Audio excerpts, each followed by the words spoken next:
से हम लोग पूछना चाहते हैं कि हमारे जो जीडीएस लोग हैं, जीडीएस बीपीएल और एबीपीएल है, उन लोगों का जो एक डिमांड है रेगुलराइजेशन का, वो कब प्रोसीड होगा और उसमें मतलब ये एफएनपी ऑर्गेनाइजेशन इस बारे में क्या सोच रहे हैं और इस बारे में स्टेप क्या ले रहे हैं सर प्लीज। सबसे पहले तो जीडीएस अपना डिपार्टमेंट का बैकबोन है। सबसे ज़्यादा रेवेन्यू, सबसे ज़्यादा पॉपुलैरिटी जो केडर है वो जीडीएस है, और गवर्नमेंट की जितनी भी सुविधाएं हैं ये जीडीएस के माध्यम से डोर स्टेप पर मेंबर ऑफ पब्लिक को मिल रही हैं। अब एक रूल है जीडीएस एंगेजमेंट में 3A रूल के अंडर जीडीएस को 5 घंटे के ऊपर नौकरी नहीं दी सकती। उसका टाइम जो है फिक्स किया गया है 5 घंटे का। अब 5 घंटे के ऊपर अगर वो नौकरी सर्विस करता है तो वो गिनती में नहीं आता है। तो ऑल ओवर इंडिया के अंदर अभी जो 2,80,000 जीडीएस काम कर रहे हैं, उनके रेगुलराइजेशन का इशू कई सालों से चल रहा है। सारे ऑर्गेनाइजेशन, चाहे कोई भी ऑर्गेनाइजेशन हो, कोई भी यूनियन हो, इसको टेकअप कर रही है बार बार, लेकिन इस रूल की वजह से ये दिक्कत आ रही है कि इनको रेगुलराइजेशन नहीं कर सकते।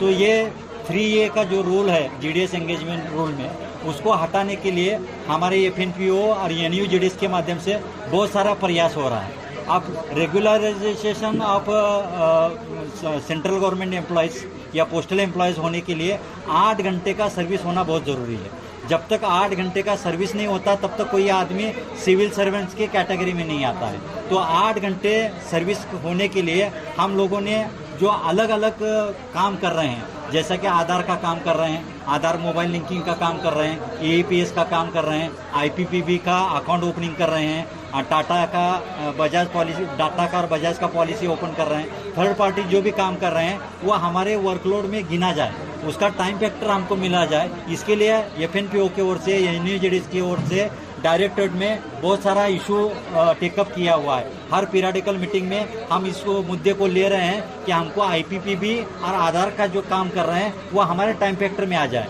अभी जो गवर्नमेंट है वो इसका हमको इंसेंटिव दे रही है, हम इंसेंटिव के बजाय हमारे टाइम फैक्टर में ही आना जरूरी है। जिस तरह हमारा बीपीएम का काम टाइम फैक्टर में लिया जाता है, चाहे एसबी का हो, चाहे आरडी का हो, चाहे पीएलआई का हो, चाहे आरपीएलआई का हो, उसको एक नॉर्म्स दिए हैं, उसका टाइम फैक्टर मिलता है। चाहे ये बीपीएम डिलीवरी करता है तो रजिस्टर के लिए उसको टाइम मिल रहा है, स्पीड पोस्ट के लिए 2 मिनट मिल रहा है, पैदल जाता है तो उसको टाइम फैक्टर मिल रहा है, साइकिल से जाता है तो उसको टाइम फैक्टर मिल रहा है। तो उसी तरह हमको आधार और आईपीपीबी का काम का अगर टाइम फैक्टर मिलेगा तो हम लोग ये प्रूव कर सकेंगे कि हमारे बीओ 8 घंटे काम करते हैं, हमारा बीपीएम 8 घंटे काम करता है, हमारा ये बीपीएम 8 घंटे काम करता है। अगर ये 50% के ऊपर ये बीपीएम और बीपीएम 8 घंटे के ऊपर काम करने वाले, 5 घंटे के ऊपर काम करने वाले बन जाएंगे तो हम लोग गवर्नमेंट से जो है नेगोशिएशन कर सकते हैं, डिपार्टमेंट से नेगोशिएशन कर सकते हैं। अभी बहुत सारे बीओज ऐसे हैं जो 5 घंटे के नीचे काम कर रहे हैं। डिमांड तो है सबकी कि हमको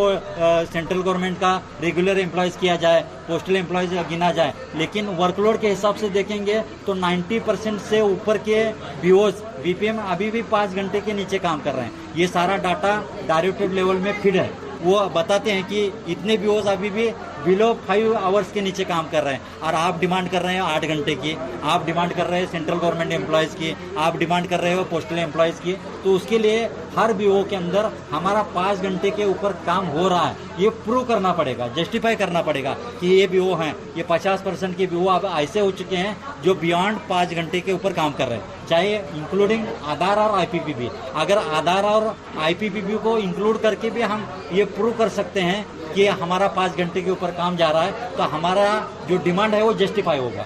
जब तक वर्कलोड नहीं आएगा तब तक हम डिमांड को जस्टिफाई नहीं कर सकते। कोई भी गवर्नमेंट, कोई भी डिपार्टमेंट ऐसे ही उठाकर सेंट्रल गवर्नमेंट एम्प्लॉयज़ या पोस्टल एम्प्लॉयज़ घोषित नहीं करेगा, क्योंकि ये जो स्ट्रक्चर है कई सालों से चलता आ रहा है। इसको दूर करने के लिए हमारे बीओज को, हमारे बीपीएम को, ये बीपीएम को 5 घंटे के ऊपर काम करते हैं ये प्रूव करना पड़ेगा। इसलिए आधार के काम को, आईपीपीबी के काम को जो इंसेंटिव बेस है उसको भी सीरियसली करना पड़ेगा। और एक चांस ये भी है कि आईपीपीबी और आधार का छोड़कर जो हमारा पीओएसबी, पीएलआई, आरपीएलआई का काम है, इसको भी अगर सही तरीके से करेंगे, मेंबर ऑफ पब्लिक को अच्छी से अच्छी सेवाएं देंगे तो मेंबर ऑफ पब्लिक ऑटोमेटिकली हमारे पास आएगा। अब बीओ का जो है इम्पोर्टेंस बढ़ गया है। पहले जैसा स्कूल का और जो है ग्राम पंचायत का इम्पोर्टेंस था, उसी तरह जो है पोस्ट ऑफिस का इम्पोर्टेंस बन रहा है, क्योंकि अब पोस्ट ऑफिस सिर्फ चिट्ठी बांटने का काम नहीं करता है। अब पोस्ट ऑफिस में जो है पीओएसबी का भी अकाउंट हो रहा है, उसके बाद में आईपीपीबी का ट्रांजैक्शन हो रहा है,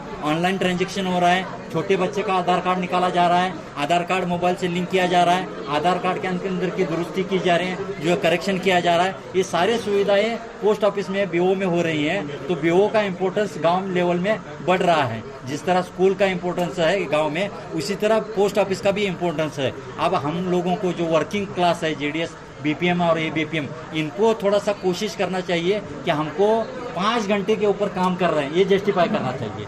उसका जो नॉर्म्स है उसको जस्टिफाई करना चाहिए। हम लोग ये आईपीपीबी के काम को और आधार के काम को हमारे टाइम फैक्टर में लिया जाए, इसलिए ऊपर के लेवल पर कोशिश कर रहे हैं। अगर आप लोगों का सहयोग मिला और 50% से ऊपर के बीओ 5 घंटे के ऊपर जाते हैं वर्क के हिसाब से और नॉर्म्स के हिसाब से, तो हमारा ये डिमांड जस्टिफाई हो सकता है। और फिर गवर्नमेंट हमको सेंट्रल गवर्नमेंट एम्प्लॉयज़ का, पोस्टल एम्प्लॉयज़ का जो स्टेटस है वो दे सकता है। इसलिए अभी भी हमारे अंदर बहुत कमी है।